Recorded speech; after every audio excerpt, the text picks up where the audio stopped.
Under the strong and visionary leadership of Prime Minister Narendra Modi, our Honorable Finance Minister, Srimati Nirmala Sitharaman, has presented a highly positive and a growth-oriented union budget that will take the nation to new heights. This is the third budget of the Modi 3.0 government and a ninth budget as Finance Minister, thoughtfully addressing the aspirations of youth, farmers, the poor, traders, MSMEs, and the common citizens alike. This budget clearly conveys the message that India is rapidly moving towards becoming one of the world's largest economies, and the firm resolve to make India a global leader by 2047 continues with renewed momentum. Due to the government's far-sighted policies, about 25 crore people have been lifted out of poverty, and the Indian economy is progressing with a strong GDP growth of over 7%, reflecting economic stability and growing global confidence in India. Importantly, the fiscal deficit has been maintained well within market expectations, reinforcing confidence in prudent and disciplined fiscal management. For small traders in the MSME sector, a provision of 10,000 crores for the MSME Growth Fund has been announced, which is going to be a huge boost to the small traders, the small industries and manufacturers. A clear roadmap has been laid out to accelerate trade and industry through focused attention on employment guarantees, employment generation schemes, ease of doing businesses, infrastructure development, public investment. To strengthen manufacturing, the EM's PLI allocation has been enhanced to 40,000 crores, while 40,000 crores has been earmarked under the ISM 2.0 to boost semiconductor and electronics manufacturing. This is also going to give a big boost to the employment in the technology and the electronics sector. The budget also significantly announced strengthening the textile sector, opening new opportunities for millions of traders, artisans and workers, while promoting domestic production and exports. Strong emphasis has been laid on boosting domestic exports, expanding India's footprints in the global markets, and advancing the vision of Atmanirbhar Bharat. Additionally, the budget's focus on inland waterways, freight corridors is a major step forward in transforming India's logistics ecosystem. Overall, this is a very powerful budget, a growth-friendly budget, a trader-friendly budget, an industry-friendly budget, which will help in employment and trade expansion. The trading community of India extends its heartfelt gratitude and appreciation to the Honorable Prime Minister Shri Narendra Modi ji and Finance Minister Srimati Nirmala Sitharaman ji for presenting such a positive, visionary and a trader-friendly budget. धन्यवाद मोदी जी, धन्यवाद निर्मला सीतारमण जी। आज का budget इतना शानदार रहा कि किसानों के लिए लो या एमएसएमई इंडस्ट्रीज के लिए लो, बहुत ही ज्यादा फायदेमंद है। आप किसानों के लिए डेडिकेटेड रिसर्च के माध्यम से डेडिकेटेड प्रोग्राम्स स्कीम्स चलाई जा रही हैं, जो निश्चित तौर पे किसानों की प्रोडक्टिविटी बढ़ाएगा और रिस्क कम करेगा। आत्मनिर्भर भारत बनाने की दिशा में बड़ा कदम है।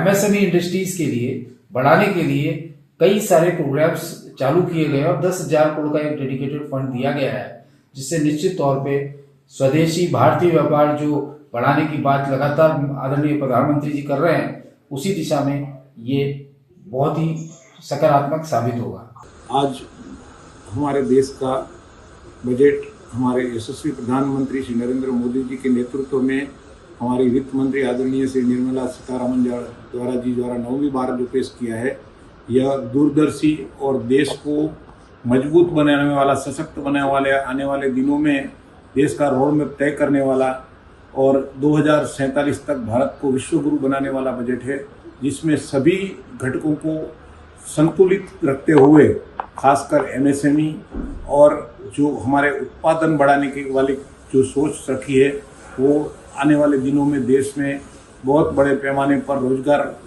निर्माण करेगी, जिसमें 10,000 करोड़ की स्कीम हमारे एमएसएमई को मजबूत करने के लिए दी गई है। 40,000 करोड़ रुपये हमारे उत्पादन जो बढ़ाने के लिए स्कीमें रखी गई हैं। ये सच में आने वाले दिनों में देश को बदलाव लाएंगी और खासकर किसानों को खेती बढ़ाने के लिए भी जो स्कीम दी गई है, जिससे हम आत्मनिर्भर बने। जो हमारा देश का आज तिलहन और हम दलहन में पिछड़े हुए हैं, तो आने वाले दिनों में किसानों को जो मजबूती दी जाएगी, देश में उत्पन्न बढ़ेगा और वो आत्मनिर्भर भी होंगे। इसके साथ रोजगार जो हमारे मजदूर भाइयों को भी मिलेगा। यानी कि ये बजट देश के सभी घटकों के लिए संतुलित बजट है। हम इस बजट लाने के लिए देश के प्रधानमंत्री जी नरेंद्र मोदी जी और वित्त मंत्री जी का आभार व्यक्त करते हैं। प्रधानमंत्री श्री मोदी जी के सपने को साकार करने में श्रीमती सीतारमन जी ने आज बहुत ही बढ़िया उम्दा बजट दिया है। हर एक सेक्टर को कवर करते हुए व्यापारी से लेके एक छोटे तबके का आदमी इसका जरूर फायदा मिलेगा। आने वाले टाइम में टाइम लगेगा, लेकिन आने वाले टाइम में बहुत फायदा मिलेगा। 2047 भविष्य उज्जवल हो, इसके लिए देखते हुए लॉन्ग प्रोसेस हर एक सेक्टर में कोई ना कोई हर चीज को कुछ ना कुछ फायदा देते हुए एक बहुत बढ़िया बजट हुआ है। एक सबसे अहम जो चीज है आज के डेट में स्वास्थ्य के अंदर हर कैटेगरी को देखते हुए और हाई एंड जो मेडिसिन हैं जेनरिक या पेटेंट आपके कैंसर से रिलेटेड, उसको भी सस्ता किया गया है। तो ओवरऑल अगर आप समझें हर एक आदमी को इसका फायदा होगा और एक उम्दा और बढ़िया बजट सबके लिए आज प्रस्तुत किया गया। माननीय प्रधानमंत्री श्री नरेंद्र मोदी जी के सशक्त और दूरदर्शी नेतृत्व में हमारी वित्त मंत्री श्रीमती निर्मला सीतारमन जी ने देश को नई ऊंचाइयों पर ले जाने वाला एक बेहद ही सकारात्मक और विकासोन्मुख बजट प्रस्तुत किया है। यह मोदी 3 सरकार का तीसरा बजट है और वित्त मंत्री जी का 9वां बजट है, जिसमें युवा, किसान, गरीब, व्यापारी, एमएसएमई और आम आदमी सभी के हितों को समान रूप से ध्यान में रखा गया है। इस बजट में स्पष्ट रूप से यह संदेश दिया गया है कि भारत बहुत जल्द दुनिया की सबसे बड़ी अर्थव्यवस्था में शामिल होने जा रहा है और वर्ष 2047 तक भारत एक ग्लोबल लीडर बनने का संकल्प मजबूती से आगे बढ़ रहा है। सरकार की दूरदृष्टि नीतियों के कारण अब तक 25 करोड़ लोग गरीबी से बाहर आए हैं और भारतीय अर्थव्यवस्था 7% से अधिक की मजबूती जीडीपी ग्रोथ के साथ आगे बढ़ रही है, जो देश की आर्थिक स्थिति और वैश्विक विश्वास को दर्शाती है। बजट में छोटे व्यापारियों और एमएसएमई के लिए 10,000 करोड़ के एमएसएमई ग्रोथ फंड का प्रावधान किया गया है, जिससे कारोबार को नई ऊर्जा मिलेगी, रोजगार सृजन, व्यापार सुधार, इंफ्रास्ट्रक्चर और पब्लिक इन्वेस्टमेंट पर विशेष फोकस के माध्यम से व्यापार और उद्योग को गति देने का स्पष्ट रोडमैप प्रस्तुत किया गया है। मैन्युफैक्चरिंग को प्रोत्साहन देने के लिए ईएमएस पीएलआई को 40,000 करोड़ तक बढ़ाया गया है। वहीं ISM 2 के माध्यम से सेमीकंडक्टर और इलेक्ट्रॉनिक्स मैन्युफैक्चरिंग के लिए 40,000 करोड़ का प्रावधान किया गया है।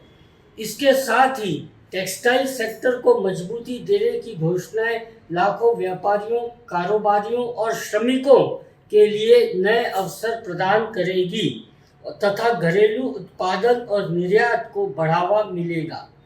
घरेलू निर्यात को प्रोत्साहन करने, वैश्विक बाजारों में भारत की पहुंच बढ़ाने और आत्मनिर्भर भारत के संकल्प को साकार करने की स्पष्ट झलक इस बजट में दिखाई देती है। कुल मिलाकर यह बजट रोजगार और व्यापार को बढ़ावा देने वाला है। देश का व्यापारी वर्ग माननीय प्रधानमंत्री श्री नरेंद्र मोदी जी और वित्त मंत्री श्रीमती निर्मला सीतारमन जी को इस सकारात्मक, दूरदर्शी और व्यापार समर्थक बजट के लिए हार्दिक बधाई देता है और अभिनंदन करता है। का जो बजट है वो युवाओं के लिए, किसानों के लिए, आम आदमी के लिए, मध्यम वर्ग लोगों के लिए बहुत अच्छा बजट है। इंडिया की जो जीडीपी है 7% से आगे बढ़ रही है। वित्त मंत्री ने 10,000 करोड़ का एमएसएमई ग्रोथ बजट दिया है, जो कि स्टार्टअप और एमएसएमई के लिए बहुत ही अच्छा कदम है। कुल मिलाकर ये हिंदुस्तान का जो विकसित भारत का 2047 का मोदी जी का लक्ष्य है, उसको पूरा करने में एक अच्छा अहम बजट बड़ा ही विकासोन्मुखी के हमारी अर्थव्यवस्था को एक आधारभूत स्तंभ बनेगा। और हमारे व्यापारी वर्ग को जो एमएसएमई के अंदर उन्होंने बजट बढ़ाया है, छोटे उद्योगों को दिया है, वो हम लोग उसकी तारीफ करते हैं। लेकिन छोटे व्यापारी और छोटा जो उद्योग है उसके लिए हम लोग गहन विचार विमर्श करेंगे अपने सांसद जी प्रवीण खंडेलवाल जी से और सभी व्यापारी बंधुओं से, और उसकी एक रिपोर्ट माननीय वित्त मंत्री को, प्रधानमंत्री को भेजेंगे। बजट बहुत ही सुंदर है, बहुत ही अच्छा बजट बना है और आर्थिक तंत्र के लिए एक मजबूत आधार स्तंभ साबित होगा, ये मुझे पूरी उम्मीद है। और हम लोग सभी व्यापारी माननीय प्रधानमंत्री से और वित्त मंत्री से संपर्क कायम रखेंगे। We are very pleased to hear the budget today, as it seems to be very inclusive. Modi's third term seems to have given a very inclusive budget, which should empower the MSMEs to grow across all verticals. As I belong to the IT industry, I was more interested in hearing what was there in the plate for IT. So what I could make out initially was that there is a lot of growth opportunity for IT services. Lot of reliefs have been given. According to what I heard, for establishing cloud services, a lot of incentives have been given for foreign participants, wherein local partners would also gain as well as India would gain in terms of employment. And maybe those services would be provided in their respective countries by those who are setting up the bases here. But this is a very good thought, in my considered opinion.